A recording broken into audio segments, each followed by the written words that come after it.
It's time to rank every single FBS college football team for the 2025 season, 136 to 1. We'll start at the bottom with UMass, a winless team, the worst team in college football this year, just a disaster their first year in the MAC. Georgia State was awful in the Sun Belt, only ended up with one win all year, 0 wins versus FBS teams. Charlotte ended up being quite awful, clearly the worst team and a strong American. Oregon State, surprisingly bad. Their worst loss of the season was to Sam Houston, who lost to UTEP. And so those teams are in order there, all really bad, seldom beating other teams. And Oklahoma State, the worst power conference team this year, just disastrously bad. A loss to Tulsa baked in there.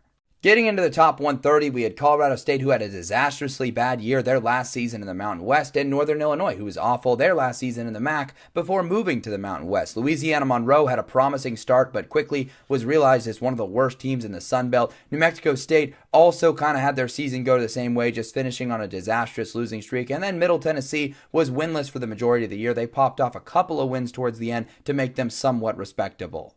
Bowling Green clocks in at 124 as a very disappointing team in the MAC in year one under Eddie George. San Jose State also very disappointing, expected to be a fringe Mountain West title contender. Instead, they missed a bowl game comfortably. Akron ends up just missing a bowl game in a pleasantly surprising year. Ball State got a few nice wins throughout the year in MAC play, but then there's Syracuse, who lost 8 straight games to end the season. They were just completely awful, getting blown out down the stretch. Boston College was one of the worst, if not the worst team in the Power Conference down the stretch until they beat Syracuse in the season finale, giving them 119.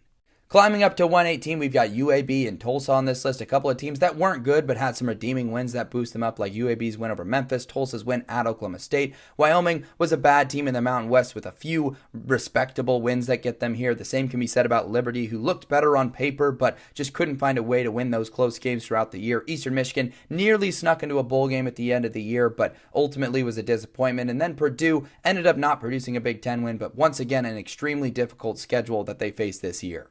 Both Air Force and Nevada had some signs of life in the Mountain West, but were ultimately not good teams. Buffalo was a good team that couldn't find a way to win to save their lives in the MAC, losing so many close heartbreakers. South Alabama came out flat under Major Applewhite in year 2, but ended up winning a few toward the end of the season. Kent State was a huge surprise, nearly getting to a bowl game and naming their interim head coach Mark Carney the permanent head coach because of their success. And then there's Colorado, who got blown out in a lot of games, had a few nice wins, the win over Iowa State, but for the most part had a very disappointing year.